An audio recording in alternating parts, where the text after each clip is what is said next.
macOS est connu pour être un système super intuitif à utiliser et pourtant, il y a quand même pas mal de points qui mériteraient grandement d'être améliorés. Les applications qu'on supprime le sont pas complètement et ça prend de la place inutilement. Il y a beaucoup d'icônes qui servent souvent à rien et qui apparaissent tout en haut de l'écran. Et même si les MacBooks vieillissent bien souvent, après quelques années, la batterie ne tient même plus 1 heure. Alors après plus de 10 ans sur macOS, j'ai réuni les meilleures applications à avoir sur ton Mac et je te les partage. C'est parti pour la première. Ok, donc ça tu dois certainement le savoir, mais il n'est pas bon de garder la batterie d'un appareil chargée pendant trop longtemps à fond. Pour nos MacBooks, bien souvent ça arrive qu'on l'utilise pas que en mobilité, mais aussi au bureau, et dans ce cas-là, on arrive, on le branche, et quand il est à 100%, eh ben il reste en charge à 100%. Et ça, c'est pas bon du tout. Et donc, si tu veux pas abîmer ta batterie, j'ai cette application pour toi. Elle s'appelle Aldente, et comme tu vois, elle fait une réplique de la batterie d'origine du Mac. D'ailleurs, quand vous avez installé cette application, vous allez voir que vous allez avoir 2 fois l'icône de la batterie, mais je vais vous montrer juste après une autre application qui va permettre de régler ça. Et comme je vous le disais, cette application, ce qu'elle permet, c'est de limiter la charge du Mac. Là, par exemple, j'ai limité à un maximum de 80%, c'est-à-dire que si je branche mon Mac, la batterie va se mettre en charge, mais ne pas dépasser les 80%. Et actuellement, si on regarde bien, la batterie est affichée en bleu avec un bouton pause. Pourquoi? Eh bien parce que si je viens dans les réglages, j'ai ici une fonctionnalité qui permet d'activer un mode voile. Le mode voile, c'est pour éviter les micro-charges et décharges de la batterie qui sont aussi pas bonnes. Je prends l'exemple, la batterie quand elle est chargée à 100%, en réalité elle arrive à 100%, elle se décharge un tout petit peu à 99,8%, ensuite elle se recharge à 100 et elle fait que ça en boucle. Le chargeur ne reste pas en fait activé tout le temps à fond. Donc ça c'est pas bon, mais finalement ça va pas être bon non plus si on bloque la limite de charge à 80%. Parce que là, elle va être à 80% et arriver à 79,8%, elle revient à 80%, etc. Vous avez compris. Eh bien, le mode voile, là, je peux le paramétrer. Ici, moi, j'ai choisi 10% d'écart, c'est-à-dire que ma batterie va voguer entre 70 et 80% et ne pas, en permanence, être en train de se mettre à charger. Et je peux aussi forcer la charge si j'en ai besoin en appuyant tout simplement sur le bouton remplir, ici, qui va du coup forcer la charge de ma batterie. Autre option qui est aussi très intéressante, c'est la protection de surchauffe. Ici, pour exemple, lorsque mon Mac dépasse les 33 degrés, alors la batterie va arrêter de charger parce que la charge de la batterie entraîne une chauffe de la batterie et du coup du Mac. Donc, si mon Mac est déjà en train de surchauffer par l'utilisation que j'en ai et que en plus je viens à forcer la recharge, ça va créer une double surchauffe et abîmer de nouveau encore plus la batterie. Donc ça c'est pareil, on peut l'activer ou le désactiver. Et si maintenant je devais vous présenter la fonctionnalité que je préfère de cette application, c'est ici, dans les réglages, qu'on peut activer dans les statistiques l'affichage de données sur la batterie. Donc là dans l'exemple, je vais tout activer, santé, spécifications de batterie, les spécifications électriques et mon préféré, le flux de puissance. Maintenant, quand je clique sur ma batterie, j'ai toutes ces informations là qui apparaissent. Je peux voir l'usure de ma batterie et sa santé. Ça veut dire où est-ce qu'elle en est quand en réalité elle est chargée à 100%. Là, je peux voir que ma batterie a été chargée 290 fois depuis que je l'ai et qu'elle est à une capacité maximale de 80%. C'est-à-dire que j'ai eu environ 20% d'usure sur ma batterie, sachant que ça fait 3 ans que j'utilise. Je peux voir aussi, comme je vous l'ai montré tout à l'heure, la température actuelle de la batterie en temps réel. Et ce que je préfère, c'est le flux de puissance qui lui arrive tout en bas de l'écran, où je peux voir actuellement mon chargeur qui envoie 64 watts au Mac. Et ces 64 watts sont divisés en environ 30 et quelques watts qui sont envoyés directement pour la charge de la batterie et environ 28 watts qui sont, quant à eux, utilisés pour faire tourner l'ordinateur. Et ça va être utile quand l'ordinateur consomme pas mal de ressources, où parfois on est branché avec le chargeur et malgré ça, ça perd quand même en autonomie. On peut voir directement si c'est le chargeur qui envoie pas assez de courant ou si c'est nous qui utilisons trop d'énergie. Encore une fois, cette application est gratuite, le lien est disponible en description et il existe une version pro qui permet de débloquer un peu plus de fonctionnalités. Alors si tu es pendant pas mal de temps sur ton Mac, il y a un problème que tu dois certainement connaître, c'est la fatigue au niveau des yeux. Et il y a de nombreuses recherches qui sont faites qui disent qu'il faudrait que tu utilises la technique du 20-20-20. C'est que tout simplement, toutes les 20 minutes, tu devrais regarder environ 20 secondes à 20 mètres de distance et ne plus regarder ton écran. Et pour faire ça, j'ai une application qui peut t'aider à t'en rappeler. Le but, c'est de l'utiliser pendant quelques temps pour créer une habitude et après, tu devrais pouvoir t'en passer. Cette application, elle apparaît juste ici, tout en haut de mon écran. Là, j'ai 19 minutes 25 avant la prochaine pause. Et ce qui va se passer, c'est qu'à chaque fois que le minuteur atteint 0 secondes, tu vas avoir cet affichage qui va apparaître, ton écran est assombri pendant ce temps-là, et ensuite il va redevenir à la normale. Alors bien sûr, si pendant ce temps-là tu étais en train de faire quelque chose d'important, tu vas pouvoir utiliser l'un de ces 3 boutons. Le premier, ça va te permettre de décaler de 5 minutes cette pause, le second de 10 minutes, et enfin un dernier bouton qui te permet de complètement passer la pause. Là par exemple, je le fais, la pause s'arrête immédiatement et je peux reprendre mon travail. À savoir qu'on va avoir aussi la possibilité de paramétrer des exclusions. Si par exemple je suis en call visio, je peux choisir de ne pas être dérangé. Pour ça, je viens cliquer sur l'icône, je choisis des exclusions. Ici, j'ai quelques applications avec lesquelles je ne veux pas que la pause s'affiche. Tu pourras même, si tu le veux, paramétrer le design de l'application en allant dans les apparences et choisir par exemple, moi j'aime bien celui-ci, que ça affiche une horloge qui me donne en même temps l'heure. Comme ça, lors de ma petite pause, je sais en même temps quelle heure il est et où est-ce que j'en suis dans ma journée. À savoir que cette application est comme la plupart de celles que je vais vous présenter dans cette vidéo, est complètement gratuite. Et pour vous faciliter le téléchargement, je vous ai mis directement les liens vers toutes les applications en description de la vidéo.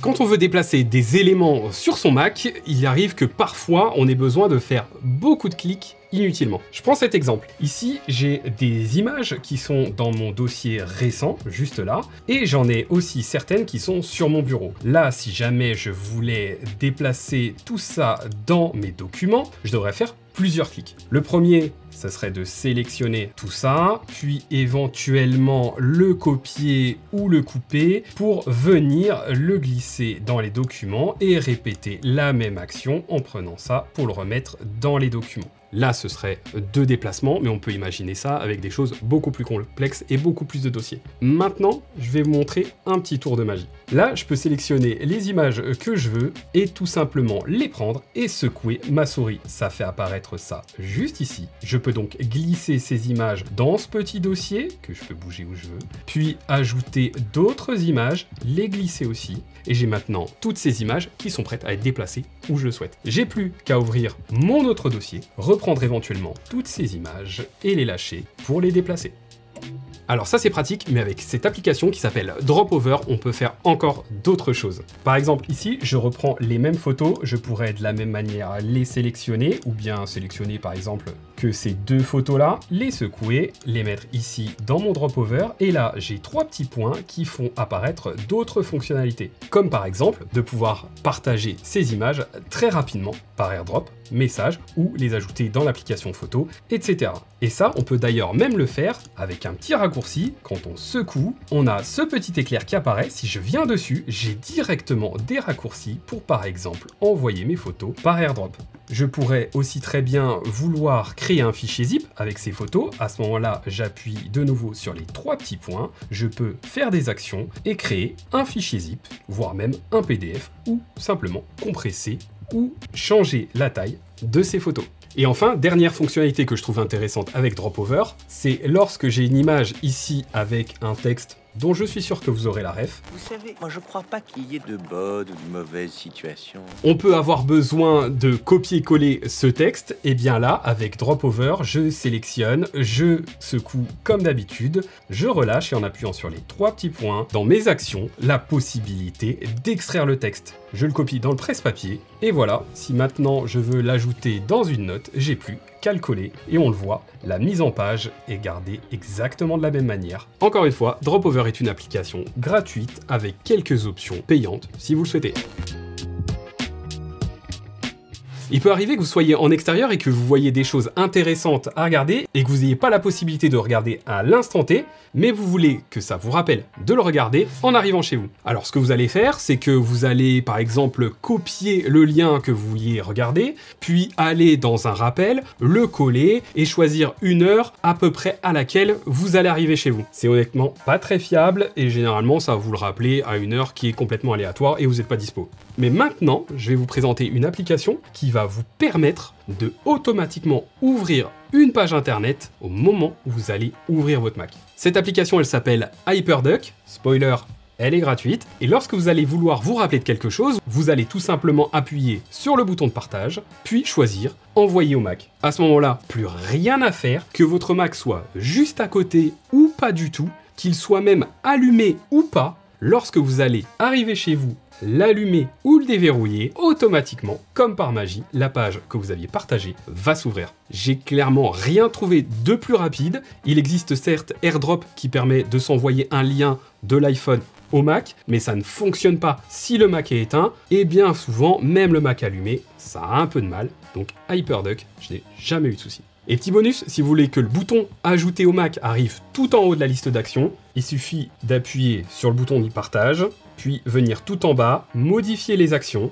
et à ce moment-là, à côté de envoyer vers le Mac, vous avez un petit plus, on appuie dessus, et maintenant, envoyer au Mac est tout en haut de l'écran.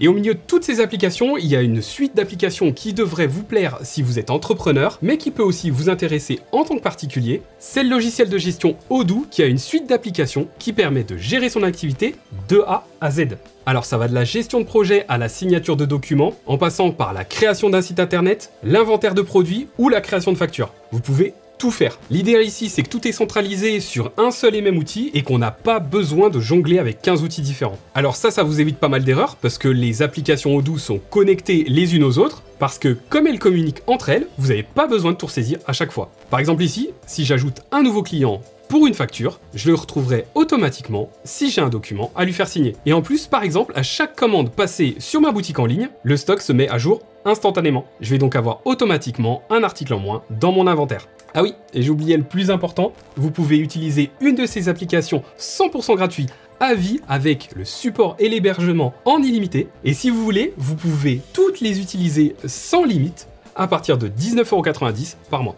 Comme pour toutes les applications de cette vidéo, je vous ai mis le lien en description, donc je vous laisse aller tester. Je vous l'ai dit tout à l'heure, mais il y a pas mal d'icônes qui apparaissent tout en haut du Mac et qui pourtant nous servent pas à grand chose. Alors certes, tout à l'heure, on l'a vu, on a maintenant 2 fois l'icône de batterie, mais il y a aussi d'autres icônes, comme par exemple la loupe pour le spotlight, qui est pas forcément utile. Et bien qu'il y ait des options qui permettent de désactiver certaines de ces icônes directement depuis les réglages du Mac, on peut pas tout régler, sauf si on utilise une application comme Ice. Et là, on voit que si j'exécute cette application, voilà ce qui se passe. J'ai maintenant que quelques applications que j'ai sélectionnées qui apparaissent, et si je veux faire apparaître les autres, il faudra que j'appuie sur ce petit point pour qu'elles apparaissent, et je pourrai les recacher en appuyant sur ce petit point. Bien sûr, tout est réglable. Si je vais dans les réglages de Ice, je peux changer le point par exemple, un petit chevron qui apparaîtra comme ça, et je peux surtout changer les applications qui sont visibles ou non visibles. Si là, par exemple, je veux que mon pseudo continue à apparaître, je le glisse tout simplement là, il apparaîtra avec les applications fermées. Si je veux que la petite loupe soit supprimée, je la glisse en bas, je la mets où je veux, elle apparaîtra donc plus. Et si je veux par exemple que ma batterie soit là, elle est là. Et j'aurai plus ma batterie en doublon. J'ai même la possibilité, si je veux, de personnaliser un peu cette barre, en allant dans son apparence, je peux lui donner une teinte, comme par exemple ici du rouge ou du bleu, mais j'ai la possibilité aussi de lui donner une forme, comme par exemple ici, split, où on voit que j'ai une forme ici et que je n'ai rien au milieu comparé à ce que c'était avant. Alors ça permet de personnaliser un petit peu le Mac et surtout de l'épurer de toutes ces icônes qui servent à rien. L'application Ice est gratuite et disponible en description. Vous avez certainement beaucoup d'images, de vidéos et de PDF dans votre Mac qui prennent énormément de place alors qu'ils pourraient en prendre beaucoup moins tout en restant dans votre Mac.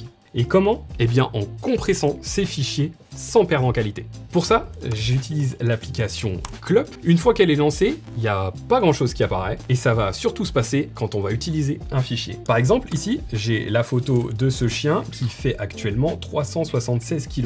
Alors dans l'exemple, c'est pas énorme et bien sûr, si on a des fichiers plus volumineux, ça sera encore plus parlant. Mais si je viens à sélectionner et bouger ce fichier, on le voit tout en bas à droite, j'ai une nouvelle page qui est apparue et si je glisse ma photo ici et que je la lâche, ça va automatiquement l'optimiser. On voit ici que mon fichier de 376 kg fait maintenant 284 kg. Je peux même changer le format de fichier ici de JPEG à par exemple PNG, ou choisir une optimisation encore plus agressive que ça. Et si je veux tout simplement revenir en arrière, j'appuie ici pour revenir en arrière. Alors ça, c'est si on le fait manuellement, mais avec Clop, on aura la possibilité de paramétrer ça pour que ça se fasse aussi de façon automatique. Si je vais dans les réglages de l'application et que je vais par exemple dans les images, je peux choisir le fait que les fichiers qui soient sur mon bureau soient automatiquement compressés. Et du coup, si je fais le test, que je reprends la photo comme tout à l'heure, je la déplace sur le bureau, la compression se fait automatiquement. Clop est une application gratuite avec une autre version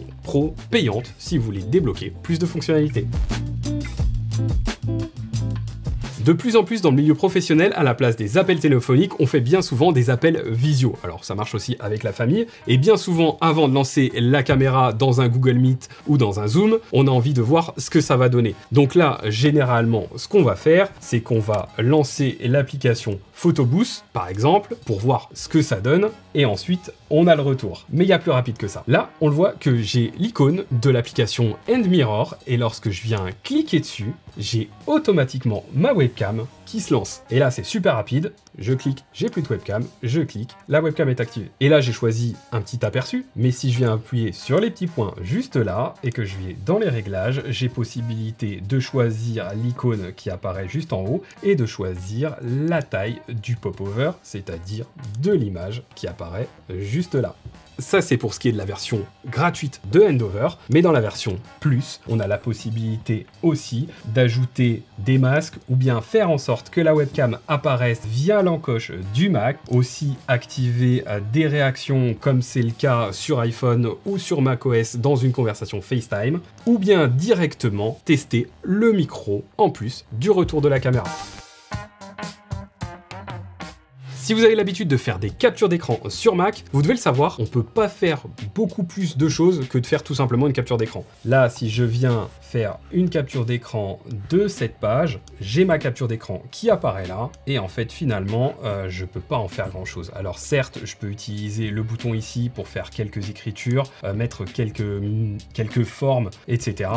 Mais on ne peut pas faire grand-chose, sauf si on utilise l'application CleanShot, où là, vous allez voir une première différence, c'est sur les icônes que j'ai sur mon bureau. Si je fais une capture d'écran avec le raccourci ici sur Mac, on voit ici que mon fichier reste sur le fond d'écran. Mais maintenant, si je fais une capture d'écran et que j'invoque CleanShot, eh bien l'icône a disparu. Et maintenant, je peux faire ma capture d'écran sans qu'il y ait l'icône. Alors ça, c'est une première chose. Mais si je viens ici éditer cette capture d'écran, je vais pouvoir y faire pas mal de choses. Par exemple, déjà, si je veux flouter quelque chose, j'appuie ici sur l'icône de floutage. Je peux flouter par exemple cette zone. Tout est réglable, aussi bien la force du flou que par exemple faire du pixelisé ou du flou. Je peux aussi mettre quelque chose en surbrillance, ou même d'ailleurs plusieurs choses en surbrillance. Et je pourrais bien vouloir rajouter des étapes. Alors ici, j'appuie sur cette icône, dire que ici c'est l'étape 1, puis 2, puis 3. Ajouter des flèches pour montrer quelque chose de précis. Et pourquoi pas ajouter du texte. Et je pourrais même, bien sûr, changer la mise en forme de ce texte, un peu comme je veux. Et là, on voit que ça n'a rien à voir avec l'application d'origine. J'ai plus qu'à choisir l'endroit où je veux sauvegarder ça. Et on voit bien que ces deux captures d'écran n'ont plus rien à voir l'une avec l'autre. Et ce qui est sympa aussi, c'est que lorsque je vais venir faire une capture d'écran, elle apparaît là comme d'origine sur Mac, mais j'ai la possibilité de la sauvegarder ou bien de la copier. Et à ce moment-là, eh bien, si je la colle, elle va être directement collée, mais plus sauvegardée sur mon ordinateur. Encore une fois, petite économie de stockage à chaque capture d'écran. Alors cette application CleanShot X, c'est pas du tout une sponsor et c'est la seule application qui est payante de cette sélection d'applications. Elle est disponible pour 29 $. J'ai quand même tenu à la mettre parce que personnellement, c'est une application pour laquelle je ne pourrais pas me passer. Alors vous le savez, si vous voulez supprimer une application sur un Mac, il suffit de se rendre dans la liste des applications, sélectionner l'application et l'emmener dans la poubelle. À ce moment-là, l'application apparaît dans la corbeille et vous pouvez vider la corbeille. Mais ce que vous savez peut-être pas, c'est qu'en faisant ça, il y a plein de petits fichiers qu'ont créé cette application qui sont toujours sur le Mac. Si vous voulez supprimer vraiment, réellement une application, dans ce cas-là, il vous faut l'application App Cleaner qui se présente comme ça. À ce moment-là, vous allez glisser l'application directement dans App Cleaner et pas dans la corbeille. Et là, vous le voyez, il y a 7 fichiers qui ont été trouvés, pour 25 mégas en l'occurrence de cette application, qui étaient cachés à des endroits différents dans le Mac. Et si maintenant je veux réellement tout supprimer, j'appuie sur le bouton supprimer. À ce moment-là, les fichiers vont bien apparaître dans la corbeille et vous pourrez tous les supprimer d'un coup. Alors là, je vous ai fait un résumé de toutes les meilleures applications à avoir sur votre Mac, mais si vous voulez avoir toutes les meilleures applications à avoir sur votre iPhone, la vidéo apparaît juste ici. Donc je vous laisse cliquer et on se retrouve sur cette vidéo.